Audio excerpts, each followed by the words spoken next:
అయితే ఆ దిశ ఈరోజు మేమందరం కూడా ఆలోచించిన తర్వాత మళ్ళీ తొందరలో ఒక అవగాహనకు వస్తాం. ఎప్పుడు పూర్తవుతుందో వాళ్ళతో మాట్లాడి దీన్ని 2026 కొత్త డయాఫామ్ వాల్ పూర్తవుతుంది. మార్చికంతా 2026 మార్చికి కొత్త డయాఫామ్ వాల్ పూర్తవుతుంది. ఈసీఆర్ఎఫ్ డ్యామ్ గ్యాప్ 1 ఫిబ్రవరి 2026 పూర్తవుతుంది.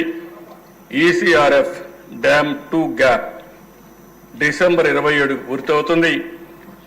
ఎన్ని ఆర్థిక ఇబ్బందులున్నా ఎన్ని సమస్యలున్నా అన్ని అధిగమించి ఎట్టి పరిస్థితుల్లో కూడా 2027 కల్లా పోలవరం పూర్తి చేసే బాధ్యత ఈ ప్రభుత్వం తీసుకుంటాం. అటు ఇటు కాదన్నా జూన్ కాకపోతే ఇంకో 2-3 నెలల్లో ఎట్టి పరిస్థితుల్లో మీరందరూ గర్వంగా ప్రజల దగ్గరికి పోయి చెప్పుకునే విధంగా ఈ ప్రాజెక్టు పూర్తి చేసే బాధ్యత ఈ ప్రభుత్వం తీసుకుంటుందని చెప్పి కూడా నేను మీకు తెలియజేస్తున్నా.